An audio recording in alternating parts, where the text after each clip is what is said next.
구글 코리아의 권순철 부장님을 모시겠습니다. 큰 박수로 환영해 주시기 바랍니다.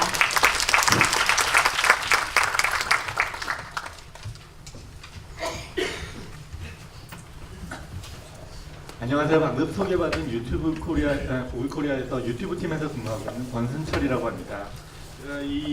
이런 자리에 초대를 받고 어떤 말씀을 드려야 하나.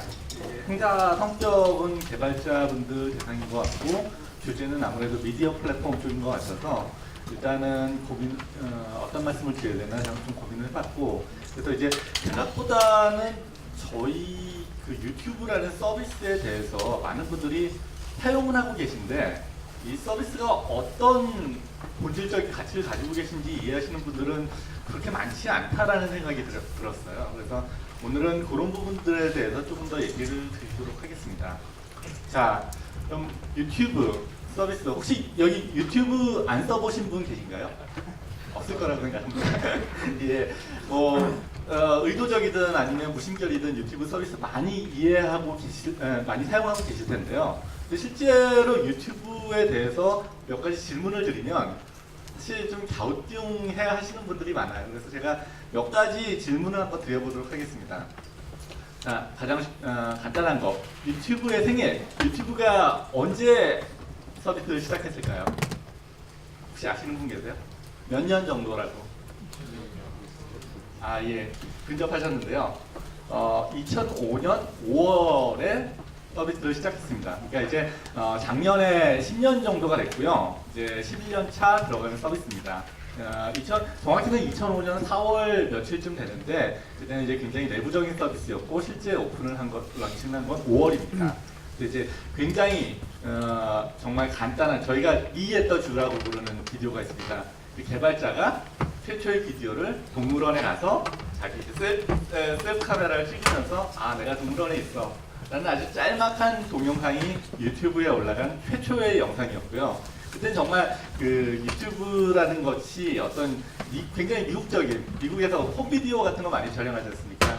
그런 것들을 올리는 어떤 굉장히 소박한 개념에서 시작하는 서비스였었습니다. 자, 두 번째 질문. 전 세계에서 1분 동안 유튜브에 추가되는 비디오의 양이 얼마나 되는지 혹시 가늠은? 예. 이미 자료가 노출되어 있군요. 예, 근데 사실 정확히 말씀드리면 제가 오늘 보여드리는 숫자의 대부분은 저희 그 유튜브나 구글 블로그 사이트에서 사실 확인을 하실 수가 있습니다. 예, 맞습니다. 300시간이 올라가고 있고요. 1분 동안의 300시간이라는 거는 내가 아무리 유튜브에 있는 모든 영상을 보려고 노력하더라도 따라가서 볼 수 없는 양의 영상이겠죠. 그래서 이 영상의 양만으로도 사실 굉장히, 그러니까 유튜브에서 일하는 저 자신도 사실은 실감이 나지 않을 정도의 굉장히 많은 양이고요. 마지막으로 이제 매월 유튜브를 방문하는 사용자 수 어느 정도 될 것 같습니까? 예, 이미 뭐 답을 보셨겠지만 10억 명 이상이 유튜브를 방문하고 있고요. 이거는 이제 2014년 기준입니다. 그래서 아마 2015년, 2016년 숫자가 좀 달라지긴 하겠죠. 10억 명이면은 저희가 이제 현재 인터넷에 접속해서 사용할 수 있는 사용자 수가 약 30억 명 정도라고 봤을 때 인터넷 사용자의 약 3분의 1 정도를 커버하는 수라고 할 수 있을 것 같습니다. 이 외에도 사실 유튜브가 가지고 있는 여러 가지 재밌는 숫자들이 많이 있습니다. 그래서 하루에 발생하는 비디오 조회수가 45K 이상, 한 달에 발생하는 시청 시간이 60억 시간 이상, 그 다음에 매년 시청 시간이 약 60% 정도 성장을 하고 있고요. 그렇다는 건 사실 이제 온라인 서비스의 성장 속도가 빠르다라고 하지만 사실 유튜브의 성장 속도도 굉장히 급속도로 성장을 하고 있습니다. 그리고 특이할 만한 점이 이제 모바일에서 100% 이상씩 성장을 하고 있는데요.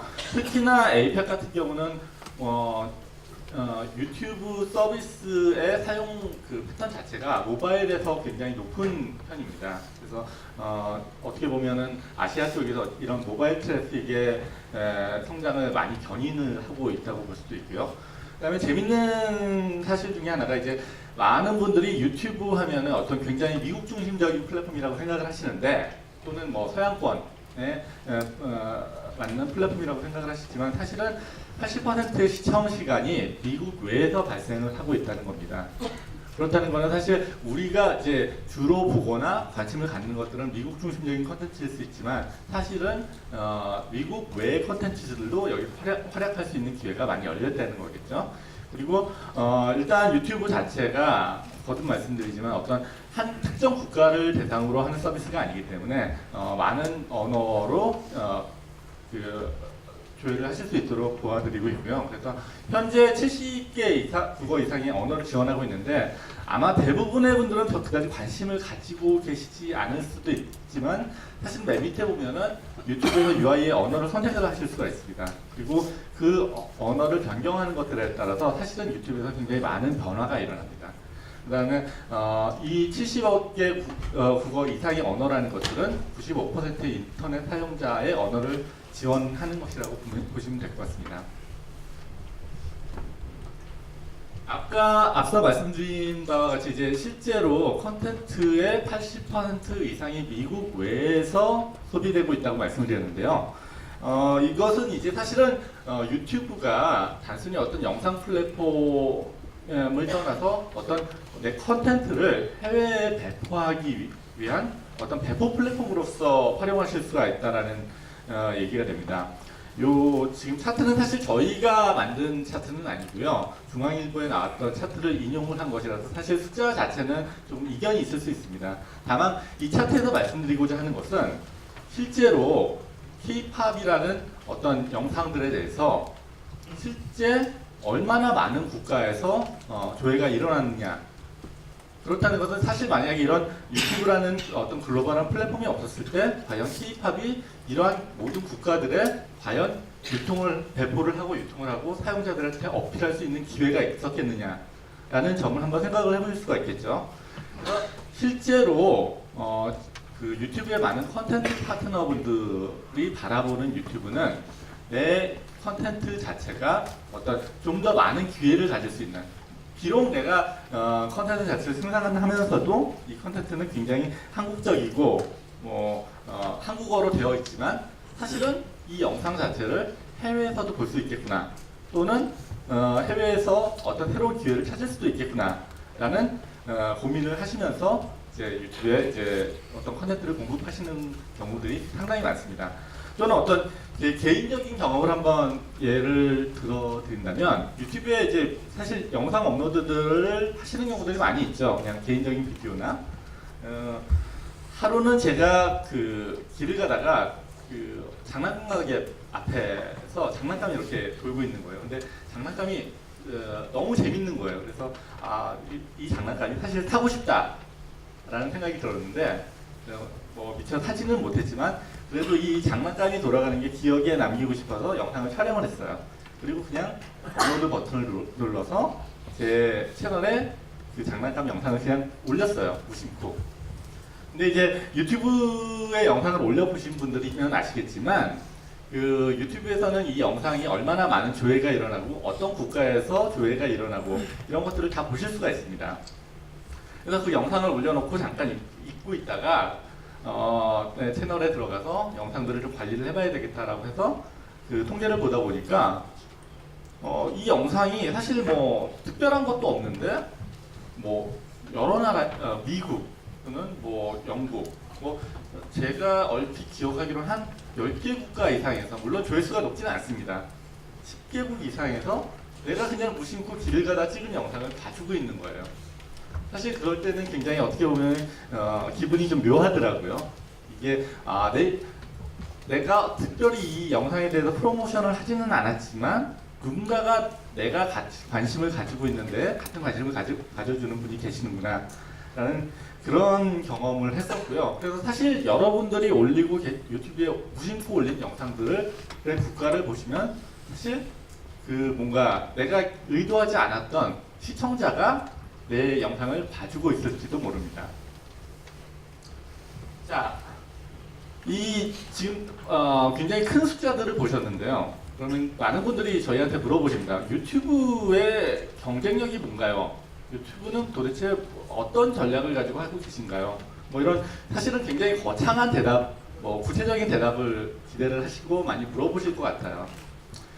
근데 제가 유튜브에서 근무를 하는 사람의 입장으로서 제가 유튜브의 경쟁력을 보자면 크게 세 가지 정도를 꼽을 수 있을 것 같습니다. 하나는 어떤 그 비디오 플랫폼 자체가 굉장히 개방적이라는 것. 그 다음에 두 번째로는 결국 저작권. 어떤 영상이라는 것들이 내가 무에서 유를 창조하지 않는 한 저작권과 완전히 무관할 수가 없습니다. 그러면 이제 저 입장에서는 이런 부분들이 저작권자들과 잘 해결될 수 있도록 노력하는 부분들. 그다음 마지막으로는 이런 컨텐츠에 대한 생태계를 구성하는 부분. 이 세 가지가 핵심이 아닌가 생각을 하고요. 하나씩 조금 더 설명을 드리자면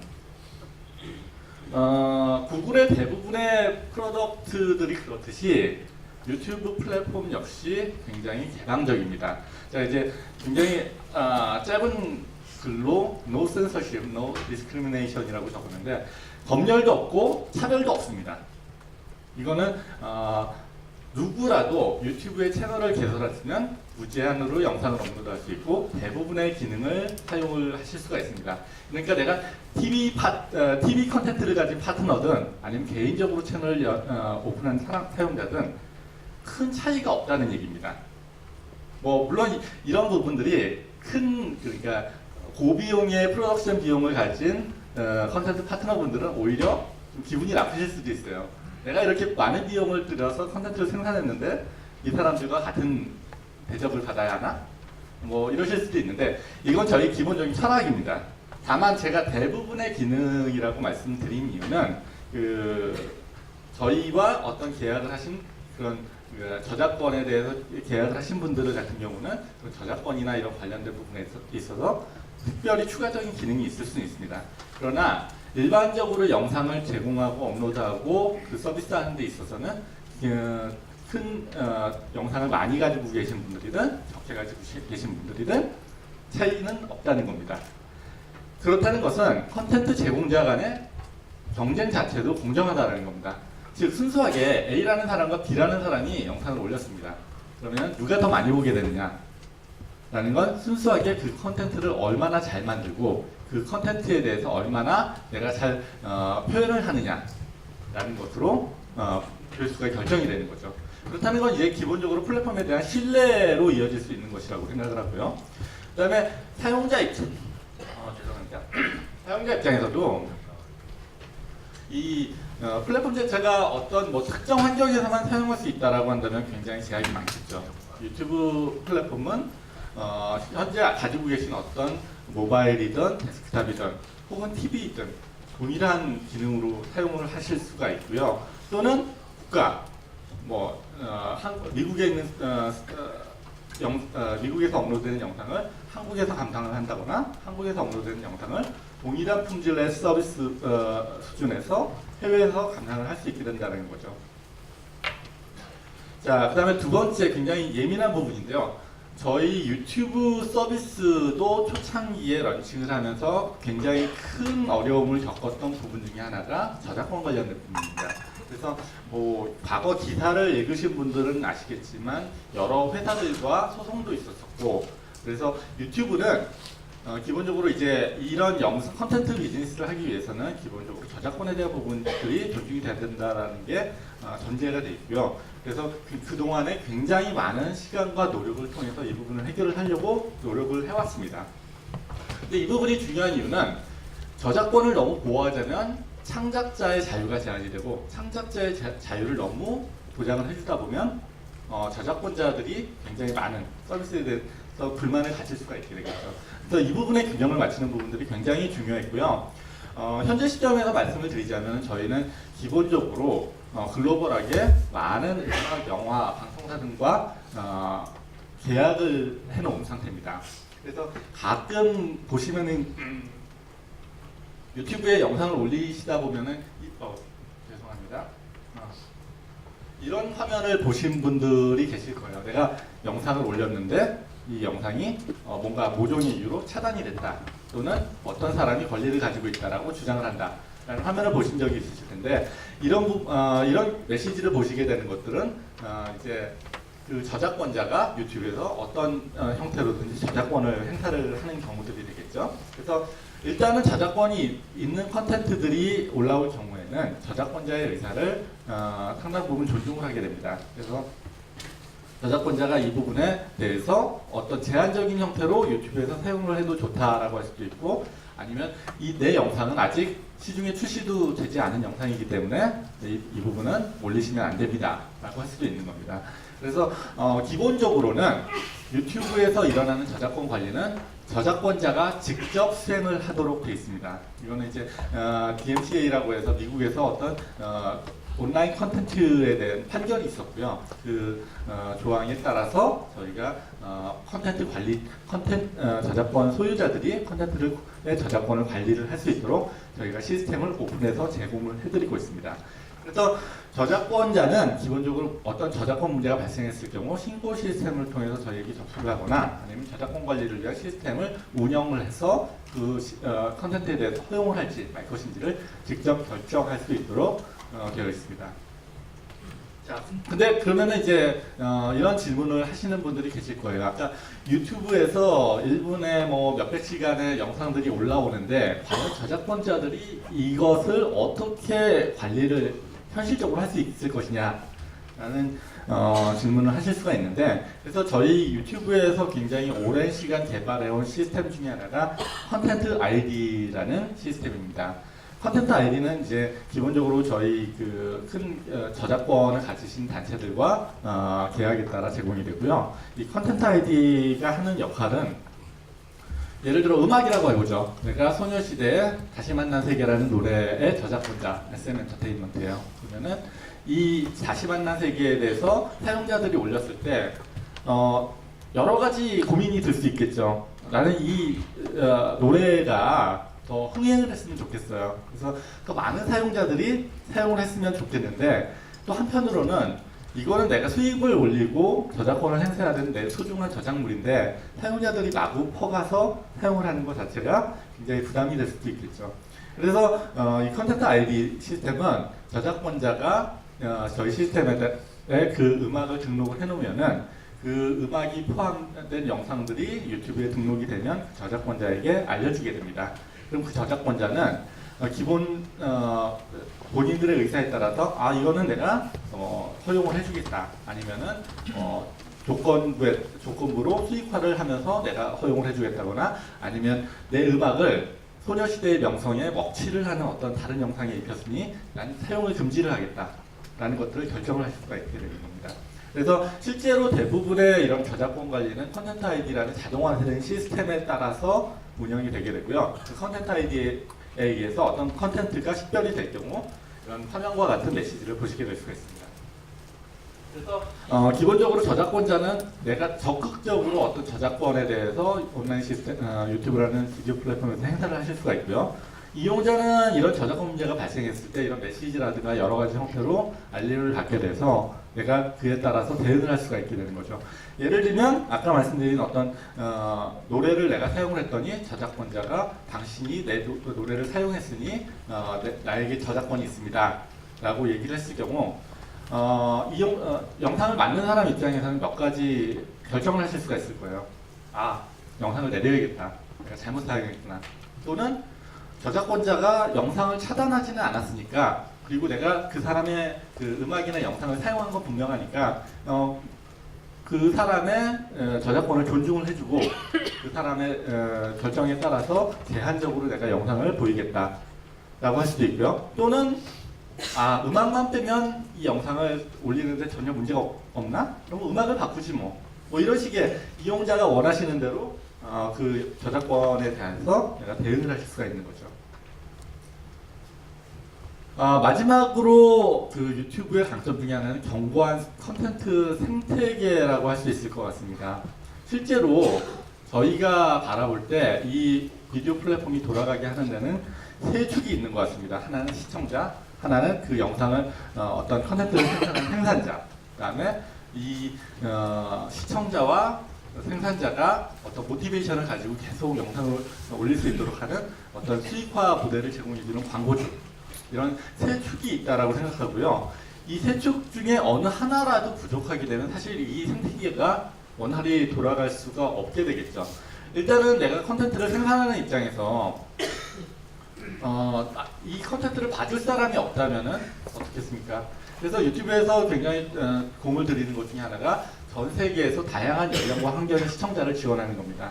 그래서 뭐 인터넷 라인이 굉장히 좋은 어떤 사용자들도 있을 것이고, 또는 이제 특히 동남아 같은 경우는 모바일 환경이 으로 유튜브를 많이 보는에도 불구하고 어떤 데이터 비용이 너무 비싸서 못 보게 되는 경우들도 있습니다. 그런 경우는 이제 저희가 어떤 그 로컬의 ISP들이나 컨텐츠 텔코들과 계속 대화를 해서 어떻게 하면 그분들이 좀 더 컨텐츠를 쉽게 접근해서 볼 수 있게 할 것인가, 저비용으로 감상할 수 있게 할 것인가, 이런 부분들을 굉장히 많이 노력을 하고 있고요. 또 이런 시청자가 아무리 많더라도 컨텐츠 자체가 수급이 되지 않는다면 이제 그 플랫폼 자체가 외면을 받을 수가 있겠죠. 그래서 유튜브는 그러니까 즐겨보는 영상에 따라서 이 유튜브라는 플랫폼이 가지고 있는 컨텐츠가 굉장히 다른 시각으로 보일 수 있을 것 같습니다. 예를 들면 내가 TV 컨텐츠를 많이 찾아보는 사람들이라면 유튜브에는 TV 컨텐츠가 많았어. 또는 나는 아까 뭐 예를 들어 주신 양띵과 같은 컨텐츠를 많이 보시는 분들이면 그 유튜브에는 굉장히 뭐 아프리카 TV나 이런 온라인에서 활동하는 사람들의 영상을 많이 볼 수 있어 라고 생각을 하실 수 있는데요. 실제로 유튜브는 이런 컨텐츠에 대해서 굉장히 넓은 스펙트럼의 컨텐츠를 가지고 있습니다. 그래서 굉장히 고품질의, 사실은 굉장히 그 프로덕션 비용이 높은 영상에서부터, 또는 아까 제가 말씀드린 것과 같이 제가 그냥 길을 가다 찍은 영상까지 굉장히 다양한 영상들이 올라오고 있고요. 이거는 저희가 모든 컨텐츠 생산자들을 차별하지 않고 동일하게 대우함으로써 그분들이 유튜브에서 동일한 기능을 가지고 업로드할 수 있도록 해드린데 따른 것이라고 볼 수 있습니다. 그리고 기본적으로 이런 컨텐츠 생산을 하는 데 있어서 뭐 물론 제가 홈비디오라고 해서 찍은 거랑은 다르겠지만 그 이상이 어쨌든 내가 많은 시간을 들여서 영상을 생산하겠다라고 생각하는 이상 비용이 발생할 수밖에 없죠. 제 노동력도 비용이니까. 그렇다는 것은 이분들한테 어떤 식으로든지 뭔가 그 수익화가 가능한 모델이 제공이 돼야 되겠죠. 그래서 기본적으로 굉장히 중요한 부분 중에 하나가 광고주고요. 실제로 유튜브에 영상을 올렸을 때 재미있는 부분은 내가 영상을 올리고 이 영상을 세계인들이 볼 수 있도록 하고 광고 설정을 했을 때 실제로 광고에 대한 수익이 한국에서만 발생하는 게 아니라 그 영상을 본 사람이 속한 국가에서 또 발생을 할 수가 있다는 거죠. 그래서 아까 제가 말씀드린 뭐 장난감 영상을 예로 다시 들어보자면, 이 영상을 만약에 내가 굉장히 야심차게 만들어서 뭐 예를 들면 뭐 1억 원을 투자를 했다고 해보죠. 가지고 해서 이제 많은 사람들이 봐줬으면 좋겠는데 실제로 한국에서만 봐가지고 이 영상이 이 정도 수익이 날 수 있을까? 그렇다면 해외로 진출을 해야 되겠다. 근데 해외로 진출을 한다라고 했을 때 내가 어떤 컨텐츠 유통을 한다고 했으면 거기서 스폰서나 광고주를 내가 잡을 수 있을까? 굉장히 많은 영업력이 필요한 것이죠. 근데 유튜브에서는 지금 실제 저희가 진출한 국가들에서 많은 부분들이 이제 실제 저희 또는 저희 에이전시에서 세일즈가 일어나고 있고, 그런 세일즈를 통해서 광고가 어떤 영상들에 붙을 수 있도록 되어 있기 때문에 내가 어떤 그 국가에서 영업 활동을 하지 않더라도 내가 수익을 만들 수 있는 탄탄한 구조가 되어 있는 거죠. 근데 이 세 가지 축이 잘 돌아가게 하기 위해서는 기본적으로 플랫폼에 대한 신뢰가 있어야 됩니다. 그리고 그 플랫폼 자체가 견고해야 됩니다. 그래서 유튜브는 이런 부분들에 대해서 어떤 인위적인 조작을 하지 않고 사람들이 믿고 참여할 수 있도록 열려 있는데요. 실제로 유튜브 플랫폼이라는 거 하지만 사실 기능에 대해서 설명을 드리자면 사실 대부분의 분들이 유튜브 그냥 업로드, 영상 감상 끝 아닌가? 이 정도로 이해를 하고 계신 것 같아요. 그래서 한번 조금 기능적인 얘기를 한번 해보자면, 자, 유튜브의 기능들을 얼마나 알고 계실까요? 제가 10개 정도를 나열을 해봤는데 여기에는 사실 지원하지 않는 기능들이 포함이 되어 있습니다. 그래서 한번 보면 영상 흔들림 보정 이런 기능이 있을까요? 예, 맞습니다. 영상 흔들림 보정은 이제 만약에 흔들림이 많은 영상을 올렸을 때 보면은 유튜브에서 자동으로 이 영상은 많이 흔들렸는데 흔들림 보정을 하시겠습니까? 라고 권고를 해줍니다. 그래서 사실 이런 기능들이 굉장히 많이 숨어 있고요. 그냥 10개 정도가 되니까 빨리 한번 훑어보도록 하죠. 배경음악 넣기. 배경음악 넣기도 있습니다. 그래서 아까 말씀드렸다시피 내가 상업적인 음악을 썼는데 이 영상이 그 음원을 소유한 사람으로부터 이건 내가 권리를 가지고 있는 음원인데 왜 사용하셨습니까? 제가 권리를 행사를 하겠습니다. 라고 했을 때 그렇다면 제가 지금 음악 빼고 새로운 음악을 넣겠습니다. 라고 해서 결정을 하실 수가 있고요. 실제로 유튜브에서는 이런 저작권이 해결된 무료로 사용하실 수 있는 오디오 라이브러리를 제공을 해드리고 있습니다. 3D 영상 보기. 3D 영상 보기도 지원이 되고 있고요. 사실 이제 3D도 굉장히 여러 가지 방식이 있는데 예를 들자면 아주 혹시 생각나시는지 모르겠지만 예전에 3D 영상 같은 걸 보기 위해서 오른쪽에 파란색, 왼쪽에 빨간색 셀로판지를 넣고 영상을 이렇게 보면 입체적으로 보이는 경우가 있었죠. 그래서 유튜브에서 이제 굉장히 지금 어떻게 보면 더 이상 사용하지 않는 방식의 어떤 3D 영상까지 지원을 하고 있고요. 그다음에 영상 번역 구매하기.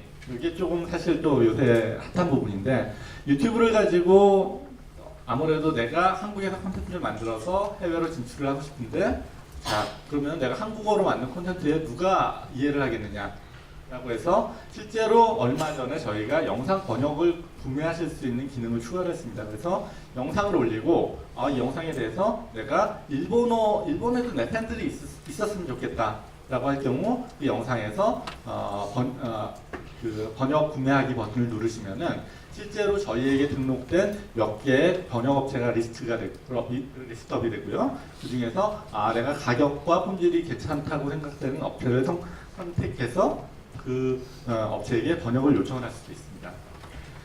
그 다음에 영상 속 인물 찾기. 영상에 굉장히 많은 인물들이 있죠. 영상의 인물을 찾을 수 있을까요? 일단은 공식적인 답변은 노입니다. 아직은 영상에 나온 이름을 가지고 찾지는 못하고요. 사실은 그렇지만 내부적으로는 어떤 영상에 대한 이해를 하는 기능들이 숨어 있고요. 이런 부분들은 사실 여러분들이 사용하는 여러 가지 기능, 예를 들면 검색 같은데 녹아 있다라고 보시면 될 것 같습니다. 그래서 일단은 공식적으로는 이 기능 자체는 제공하지 않습니다. 그 다음에 실시간 중계 기능, 라이브 스트리밍이라고 하죠. 유튜브에는 사실 상당히 오래 기간 동안 라이브 스트리밍 기능을 제공을 하고 있었는데 생각보다 모르시는 분들이 많더라고요. 그래서 라이브 스트리밍 기능도 제공을 하고 있고요. 공식 뮤직비디오 차트. 공식 뮤직비디오 차트도 저희가 제공하고 있지 않습니다. 저희는 공식적으로 컨텐츠에 어떤 줄을 세우는 일들은 하고 있지 않고요. 다만 실제 조회수가 많이 나온 영상들에 대해서 보실 수 있는 유튜브 트렌드 페이지는 제공을 하고 있습니다. 그 다음에 영화 보기. 영화 보기는 사실 많은 분들이 구글 플레이 무비라는 프로덕트로 이해를 하고 계신데요. 사실 구글 플레이 무비와 유튜브 무비는 하나입니다. 그러니까 즉 구글 플레이 무비의 영상 플랫폼은 사실 세계는 유튜브라고 보시면 될 것 같고요. 그다음에 인터넷 쇼핑 사이트 연결하기. 영상을 보다가 어떤 물건이 있을 때 이 물건을 구매할 수 있는 사이트로 연결하기. 가능할까요? 가능합니다. 그래서 실제적으로 가장 흔하게 많이 이용하는 경우가 뮤직비디오에다가 실제 그 음원을 구매할 수 있는 아이튠스나 구글 플레이 뮤직 사이트로 연결하는 그런 기능들이 있고요. 운영자에게 후원하기. 운영자에게 후원하기 기능도 제공을 하고 있습니다. 다만 이 부분은 어떤 규제 때문에 한국에서는 아직 제공을 하고 있지 않고요. 실제로 이제 제한된 몇몇 국가에 제공을 하고 있는 기능입니다. 그래서 사실 제가 유튜브에 대해서 어떤 기능적인 설명을 드리자라고 한다면 굉장히 많은 시간이 걸릴 것 같은데요. 한 가지 좀 재밌는 기능을 소개를 해드릴게요. 많은 분들이 컨텐츠를 내가 만들면서 사람들이 내 컨텐츠의 어떤 부분을 좋아할까? 라는 부분들을 되게 많이 궁금해했어요, 실제로. 근데 제가 조금 영상이 조금 흐린데 보시면은 뭐 키트신이 하나 있죠. 그 위에 보시면은 유튜브에서는 이런 기능을 제공을 하고 있습니다. 영상을 보고 있는데 사람들이 얼마나 많이 영상을 시청을 유지를 하고 있는지, 저희가 시청자 보유 시간이라고 하는데요. 시청자 보유 시간은 100%로부터 시작해서, 그러니까 내가 영상을 플레이하기 시작해서 쭉쭉쭉 떨어지게 됩니다. 이 떨어진다라는 건 뭐냐면은 영상을 보다가 이건 재미없어, 나갈래 해서 떠나거나, 아니면 재미없는 부분이니까 뒤로 돌려볼래, 그래서 계속 넘기는 겁니다. 근데 대부분의 영상들은 사실 이렇게 쭉 계속 감소하는 추세로 가게 되고요. 근데 이제 보시면은 어떤 영상들은 이렇게 어떤 시점에서 다시 올라오기도 합니다. 왜 올라오게 되느냐? 사람들이 스킵을 해서 보거나 되감아서 또 보는 거죠. 그 얘기는 사람들은 이 영상의 이 부분을 굉장히 좋아했다라는 얘기입니다. 그래서 제가 이 영상의 어떤 부분인가를 봤더니 키트신 이 부분에서 저렇게 멈추더라는 거죠. 그래서 사실은 유튜브를 찬찬히 뜯어보시면 내가 컨텐츠를 만들거나 컨텐츠를 제공을 하면서 사람들의 반응을 얻을 수 있는 사실 굉장히 많은 데이터들을 가지고 있습니다. 예, 제가 시간이 많이 지난 것 같아서 마지막으로 간단하게 이제 이런 유튜브에서 이제 저희가 이제 올해 또는 내년 근미래에 어떤 변화가 있을지 간단히 소개를 해드리도록 하겠습니다. 일단 유튜브에서 근미래 기대를 하실 수 있는 부분들은 이렇게 크게 4가지 꼭지 정도가 있을 것 같습니다. 하나는 이제 결국은 비디오 플랫폼이니만큼 비디오에 대해서 다양한 경험을 하실 수 있도록 계속 최신 기능을 추가하는 부분이고요. 교류, 이 영상들이 더 많은 사람들에게 퍼져나갈 수 있도록 확산시키는 기능. 그 다음에 컨텐츠의 종류에 따라서 좀 더 다양한 기능들을 이용할 수 있도록 하는 심화. 그 다음에 비용에 따라서 구독을 할 수 있는 구독 기능 정도가 있을 것 같습니다. 일단 그 비디오 플랫폼이니만큼 비디오 플랫폼의 본연의 기능, 그러니까 영상 감상을 하는 데 있어서 충실한 기능들이 있어야 될 것 같고요. 이에 대해서는 사실 뭐 여러 업체들이 많은 노력을 하고 있기 때문에 사실 제가 태탄스럽게 말씀을 드릴 필요는 없을 것 같습니다. 다만 작년에도 뭐 유튜브에서 굉장히 새로운 기능들이 많이 추가가 됐었죠. 일단 360도 VR도 가장 먼저 제공을 해드렸고, 그 다음에 4K 비디오나 60프레임/세컨드 영상을 올릴 수 있도록 저희가 기능을 추가를 했습니다. 온라인 영상인데 60프레임/세컨드가 뭐가 그렇게 중요하겠어? 라고 많이 생각을 하시는데, 지금 세미나가 끝나고 나서라도 유튜브에 가셔서 60프레임/세컨드로 검색을 해서 한번 비교를 해보시면 좋을 것 같습니다. 특히나 레이싱 게임, 뭐 이런 온라인 비디오 게임들 같은 경우는 30프레임/세컨드를 넘는 경우들이 굉장히 많기 때문에 이런 영상들이 주는 새로운 경험들은 한번 비교를 해보시면 굉장히 차이가 많이 날 것 같습니다. 그 다음에 이제 라이브 스트리밍 기능도 이미 출시를 한 상태지만 굉장히 많은 기능들이 계속 추가가 되고 있고요. 라이브 스트리밍, 유튜브 라이브 스트리밍의 굉장히 강력한 기능 중에 하나가 전 세계에서 내가 뭔가 CDN이나 이런 비용 없이도 전 세계에 동시 라이브 스트리밍이 가능하다라는 굉장히 큰 장점이 있었습니다. 반면에 이제 레이턴시라든가 이런 부분들, 작은 규모로 라이브 스트리밍을 할 경우에는 문제가 되지 않았던 부분들에 대해서 굉장히 저희가 많은 피드백을 받았고요. 그래서 현재로서 레이턴시가 굉장히 많이 줄어들고 있습니다. 그래서 아마 올해는 굉장히 지연 시간이 줄어든 라이브 스트리밍을 보실 수 있을 거고요. 뭐 그 밖에도 다중 카메라 지원 이런 기능들이 추가가 될 예정인데, 한번 이렇게 생각을 해보시면 더 재밌을 것 같아요. 360도 VR 이미 있는 기능이네. 또는 4K 비디오나 60프레임/세컨드 뭐 많이 알려진 기능인데, 이런 것들이 혼자서 동작하는 게 아니라 다른 기능들과 합쳐진다면, 예를 들자면 라이브 스트리밍이 360도로 가능하다면 어떨까? 이런 여러 가지 기능들의 조합을 생각을 해보실 수가 있겠죠. 그래서 올해 또는 내년에는 좀 더 이런 기능들이 복합적으로 개선된 기능들을 보실 수가 있게 될 겁니다.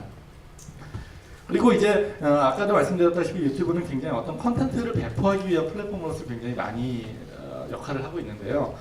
그럼에도 불구하고 언어라는 장벽은 굉장히 넘기가 힘든 부분들이 있죠.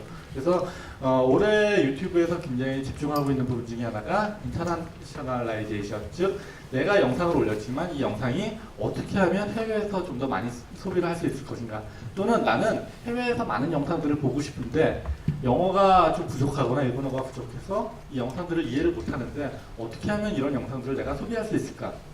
저희 입장에서는 컨텐츠를 생산하는 사람들과 소비하는 사람들이 좀 더 많이 엮일 수 있으면 저희 그분들의 어떤 영상 플랫폼에 대한 만족도도 높아지고 저희도 좀 더 보람을 느낄 것 같습니다. 그래서 굉장히 이런 부분들에 대해서 기능들을 많이 추가를 하고 있고요. 이미 사실 다국어 자막이나 자동 번역 기능들 같은 경우는 제공을 하고 있습니다. 근데 그럼에도 불구하고 예를 들어서 내가 싸이의 강남 스타일을 검색을 했는데 많은 분들이 하시는 질문 중에 하나가 제목을 한국어로 달까요? 영어로 달까요? 또는 둘 다 달까요? 그게 장단점이 다 있죠. 영어로 달게 되면 한국 사람들이 아무래도 좀 불편할 것이고, 그렇다고 둘 다 달자니 제목이 너무 길어져서 이 영상에 대한 식별력이 떨어질 것이고. 그래서 이제 저희가 올해 추진하고 있는 부분 중에 하나가 사용자의 언어에 따라서 그에 맞는 메타데이터를 노출하는 겁니다. 지금 내가 영상을 올리면서 설명과 제목을 한국어, 일본어, 영어로 함께 올린다면 한국어 UI로 세팅한 사람이 그 영상을 볼 경우에는 한국어로 보이게 되고 영어로 세팅한 경우에는 영어로 보이게 되는, 즉 마치 자기 현지 컨텐츠인 것처럼 노출을 시킬 수가 있다는 거죠. 그리고 이런 부분들이 어떤 검색이나 추천 비디오와 같이 물려 들어가게 된다면은 내 영상들이 어떤 해외 팬들에게 노출될 수 있는 기회가 더 많아지게 될 겁니다. 자, 근데 이걸 내가 다 일일이 해야 된다면 너무 힘든 일이잖아요. 번역도 해야 되고, 업로드도 해야 되고, 좋은 컨텐츠도 만들어야 되고. 그래서 새로운 아이디어들이 나올 수 있겠죠. 내 영상에 대한 자막을 내 팬들이 번역을 해준다면 어떨까? 왜냐하면 온라인에서는 온라인만의 언어가 있기 때문에 사실 전문 번역가들이 번역하기 더 어려운 부분들도 있습니다. 근데 이런 부분들을 나를 잘 알아주는 팬들이 자국어로 번역을 해준다면 어떨까? 또는 아까 말씀드린 대로 어떤 대량으로 번역해 줄 수 있는 번역 서비스를 구매할 수 있다면 어떨까? 이런 부분들을 저희가 계속 고민을 하고 있고 기능을 추가를 하고 있습니다. 그 다음에 세 번째로는 이제 컨텐츠 종류에 따른 특화인데요. 기본적으로 지금까지 유튜브는 하나의 플랫폼에서 모든 컨텐츠를 제공을 해오고 있었습니다. 근데 굉장히 많은 장점도 있지만 어려움도 있죠. 특히나 이제 워낙 많은 종류의 컨텐츠들이 이렇게 섞여 있다 보니까 내가 원하는 컨텐츠를 찾기가 점점 더 어려워진다라는 문제가 있습니다. 그리고 기능적으로도 예를 들어 내가 음악을 감상하는 사람이라면 뮤직비디오를 보는데 최적화된 어떤 기능이 필요할 것이고, 게임을 하는 사람이라면 게임에 관련된 어떤 특별한 기능들이 필요할 수 있을 겁니다. 그래서 저희가 기존에는 어떤 하나의 유튜브 앱으로 모든 기능들을 소화를 하고자 하는 부분들이 있었지만 실제 저희가 작년부터는 어떤 컨텐츠 특성에 맞는 앱, 현재로서 지금 출시되었거나 예정되어 있는 앱들은 뮤직, 게이밍, 퀴즈 앱이 있습니다. 그래서 어떤 특징들이 있느냐 하면 뮤직 같은 경우는 음악이나 뮤직비디오 위주로 콘텐츠가 제공이 되게 되고요. 여기서 라디오 기능이라든가 아티스트별로 브라우징을 한다거나 앨범별로 검색을 한다거나 하는 부분들이 가능해지고요. 그다음 게임 같은 경우는 사실 이제 내가 보고자 하는 영상들이 유튜브는 기본적으로 채널 위주로 돼 있죠. 어떤 채널을 구독하면 그 채널의 영상들을 계속 보게 돼 있는데 사실 하나의 채널에서 여러 게임을 다루는 사람들도 많습니다. 그러니까 나는 스타크래프트 2에 대한 영상만 보고 싶은데 이제 어떤 채널 구독했더니 카트라이더도 나오고 여러 가지가 같이 나와요. 그렇다면 내가 좋아하는 게임만 영상을 보기에는 굉장히 어렵겠죠. 그래서 유튜브 게이밍 같은 경우는 게임에 특화된 UI와 기능들, 예를 들면 스타크래프트 2라는 것을 마이 페이버릿 게임으로 체크를 하게 되면 그 스타크래프트 2에 관련된 영상들이 올라오게 되면 나한테 다 노출이 되는 거죠. 내가 모르는 새로운 크리에이터가 스타크래프트 2 영상을 만들었더라도 내가 그걸 검색하거나 구독할 필요가 없이 그 영상을 볼 수가 있게 될 겁니다. 그 외에 뭐 게임 같은 경우는 이제 뭐 영상을 보면서 채팅을 한다거나 아니면 모바일 게임 레코딩을 한다거나 이런 부분들에 대한 기능들이 추가가 되고요. 그다음 퀴즈 같은 경우는 이제 유튜브의 주 사용층을 보시면은 저희가 거의 한 20대 후반에서 30대 초반이 대부분이다 또는 상당 가장 두터운 시청자층이다라고 얘기를 하는데 실제로 이 숫자에는 약간의 오류가 있습니다. 사실 유튜브에 굉장히 열혈 팬들 중에 하나가 애들입니다. 리치학 아이들. 근데 그럼에도 불구하고 이런 아이들이 저희 데이터에 잡히지 않는 이유는 보통 부모가 어떤 자신의 폰이나 태블릿을 주면서 보게 하기 때문이죠. 실제로 저희 이제 내부적으로 조사를 해보면요. 키즈 컨텐츠 같은 경우는 굉장히 긴 시청자 보유 시간을 가지고 있어요. 즉, 한번 보기 시작하면 거의 이탈을 하지 않는다는 거죠. 그렇지만 부모 입장에서도 걱정이 돼요. 유튜브는 아까도 말씀드렸다시피 굉장히 다양한 컨텐츠들이 있는데 내가 애들 보기에 적합한 컨텐츠만 이렇게 노출시키고 싶은데 어떤 성인 컨텐츠도 나오게 되면 어떡하지? 내가 이미 로그인을 해서 나는 성인인데 이런 걱정들이 있을 수 있겠죠. 또는 애들이 이 태블릿을 통해서 너무 오랜 시간 영상을 시청하면 어떡하지? 그러니까 어린이들을 대상으로 했을 때 있는 부모들의 어떤 걱정들이 있겠죠. 이런 부분들을 만족시킬 수 있는 게 유튜브 키즈 앱이 될 것 같습니다. 마지막으로는 구독입니다. 유튜브의 비즈니스 모델 자체가 아까도 설명드렸다시피 세 가지 축, 그러니까 시청자와 콘텐츠 생산자, 그 다음에 마지막으로 광고주, 이 세 가지 축으로 돌아간다고 했는데 그럼에도 불구하고 저희 유튜브에서 나는 유튜브를 좀 더 편하게 보고 싶은데 또는 나는 유튜브에서 뭐 지금 데이터가 끊어져도 보고 싶은데 뭐 이런 여러 가지 욕구들이 있었고 또는 뭐 이런 것들도 있었죠. 유튜브는 너무 이제 온라인스러워. 그러니까 내가 보기에는 컨텐츠 질이 내가 원하는 수준이 아니야 라고 하는 부분들이 굉장히 많이 있었죠. 그래서 일단 저희가 기존의 어떤 비즈니스 모델을 바꾸겠다라는 건 아니고 그 새로운 어떤 유튜브에 대해서 기능들을 요구하시는 분들을 위해서 저희가 얼마 전에 미국에서 유튜브 레드라는 유료 서브스크립션 모델을 런칭을 했습니다. 그래서 이 유료 서브스크립션 모델은 이제 월마다 일정액을 내게 되면은 그 유튜브에 대해서 추가적인 기능을 받게 되는 건데요. 그 추가적인 기능이라는 게 일단 대표적으로 오프라인 기능. 내가 어떤 컨텐츠를 봤을 때 보고자 할 때 네트워크에 있지 않더라도 미리 저장해 놓고 비행기나 어떤 네트워크가 원활하지 않은 곳에서 본다거나 아니면 어떤 컨텐츠 같은 경우는 사실 영상을 볼 필요가 없을 수도 있습니다. 그러니까 예를 들면 팟캐스트를 그냥 영상화해서 올린 것들이라든가 뮤직비디오에서 뮤직비디오 영상 자체를 감상하지 않고 음악만 듣고 싶을 수도 있겠죠. 이런 백그라운드 기능을 통해서 이제 그런 영상이 필요하지 않는 영상들에 대해서 백그라운드로 들으실 수 있는 기능들. 또 가장 큰 거는 이제 실제로 많은 분들이 유튜브에서 불편해하시는 것 중에 하나가 광고가 나온다라는 부분인데 실제로 이 광고라는 것들은 어떻게 보면 아까 세 가지 축에서 굉장히 중요한 부분들. 어떤 컨텐츠를 생산하는 사람들이 그 어떤 수입을 통해서 모티베이션을 가져갈 수가 있어야 되는 부분이라서 굉장히 중요한 부분입니다. 그렇다고 해서 그러면 수익을 없애느냐?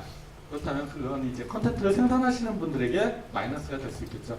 자, 그렇다면 광고를 보여주지 않는 대신 이 유료 구독의 일정 부분을 가져가실 수 있도록 하는 건 어떨까? 라는 게 어떻게 보면 이 유료 구독 서비스의 굉장히 큰 그 취지 중에 하나고요. 그래서 이 유료 구독을 하시게 되면은 영상들의 광고를 보지 않고도 영상을 보실 수가 있게 되고 거기에서 발생한 수익은 저희가 파트너와 또 나눠서 배분을 하게 됩니다. 그 외에도 이제 뭐 유튜브에서 오리지널 프로그램, 유튜브에 유료 구독을 하신 분들만 볼 수 있는 컨텐츠가 추가가 될 텐데요. 이 부분은 이제 조금 오해를 하실 수 있을 것 같아요. 그 유튜브에서 유료 구독자만 볼 수 있다고 하니 넷플릭스에서 하우스 오브 카드 같은 독자적인 프로그램을 만드는 것과 같이 유튜브에서 뭔가 프로그램을 만들려나? 라고 생각을 하실 수 있는데 그런 취지는 아니고요. 유튜브는 어쨌든 그 유튜브 컨텐츠 자체가 굉장히 스펙트럼이 넓습니다. 그러나 저희 여기가 오리지널 프로그램이라고 하는 것들은 어떤 컨텐츠를 생산하시는 분들이 유튜브 유료 구독에서만 볼 수 있는 컨텐츠들을 설정하실 수 있도록 되는 거죠. 그러니까 예를 들자면 뭐 양띵님이 그러시는 제가 알 수 없지만 양띵님이 난 이 프로그램을 만들면서 유튜브 유료 구독 프로그램에서만 볼 수 있게 하나를 올려야지 라고 하실 수가 있게 되는 거죠. 그 외에도 이제 음악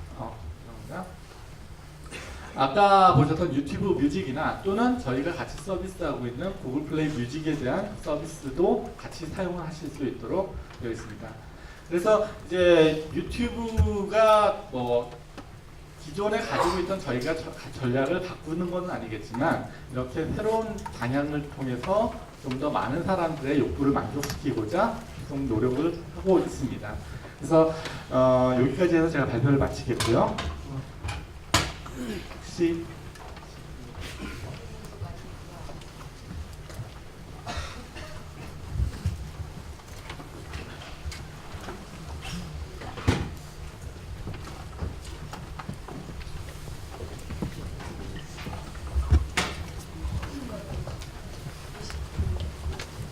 예.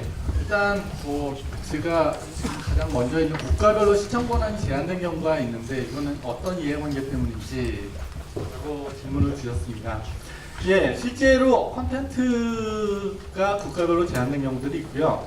근데 이 부분은 오해가 없으셨으면 하는 게 기본적으로 이건 유튜브에서는 플랫폼이기 때문에 저희가 어떤 콘텐츠를 제한해야겠다라고 하는 게 아니라 콘텐츠를 제공하신 분께서 이 국가에서는 보이지 않았으면 좋겠다라고 설정을 하신 겁니다. 그 이유는 뭐 여러 가지가 있을 수가 있어요. 예를 들면 내가 영상을 올렸지만 나는 사실 파권이 한국에서밖에 없다거나 그런 경우에 이제 한국에서만 노출시킬 수 있도록 설정을 하셔야겠죠. 아니면은 이 국가에서는 아직 내가 영상을 노출시킬 준비가 안 됐으니 여기서는 아직 안 보였으면 좋겠다라고 생각을 하실 수도 있겠죠. 그래서 이런 부분들이 발생을 하는 겁니다. 그다음에 한 개만 더 맞도록 하겠습니다. 예, 자, 와치모조 채널은 영화 등 저작권 영상물을 편집한 영상을 업로드하는데 저작권 문제는 어떻게 해결될 것인가요? 일단 저작권 문제가 굉장히 질문들이 많아서 제가 이 질문에 대해서 답변을 드리자면 일단은 유튜브에서 모든 저작권 문제는 영상을 올리신 분과 저작권자 간의 어떤 이해관계에 따라서 해결이 됩니다. 즉 와치모조라는 채널에서 영화 컨텐츠를 올렸다면 몇 가지 케이스들이 있을 수 있어요. 첫 번째는 와치모조에서 영화사들과 사전 협의를 통해서 사용권을 얻었을 수도 있습니다. 또는 와치모조에서 사용한 영상을 올리기 전에 올리면서 이 영상들이 유튜브에서 어떤 정책을 적용받는지 내부적으로 확인해 봤을 수도 있어요. 이건 굉장히 간단하겠죠. 그 영상을 올려봤을 때 그 영상들이 어떤 저작권 메시지를 받는지를 확인해 보면 되니까요. 그래서 또는 내가 와치모조에서 영상을 올렸는데 저작권자가 이에 대해서 문제를 삼았을 수도 있습니다. 그리고 와치모조에서 유튜브 시스템 상의 이의제기 시스템을 통해서 저작권자에게 설득을 했을 수도 있어요. 즉, 이 영상은 내가 이런 의도로 올린 건데 실제로 이 영상을 봤을 때 사람들이 당신들의 영화에 대해서 좀 더 호감을 가질 수도 있으니 내가 이 영상을 사용할 수 있도록 허락해달라라고 사후 요청을 했을 수도 있겠죠. 그래서 굉장히 여러 가지 케이스들이 있을 텐데 기본적으로는 이제 저희 서비스를 보고 계신 영상들에 대해서는 이런 부분들이 여러 가지 과정을 통해서 해결된 거라고 보실 수 있습니다. 네, 감사합니다. 시간이 조금 지나서 여러분들이 좀 휴식 시간이 줄어들까봐 여기서 일단 마치는 걸로 하고요.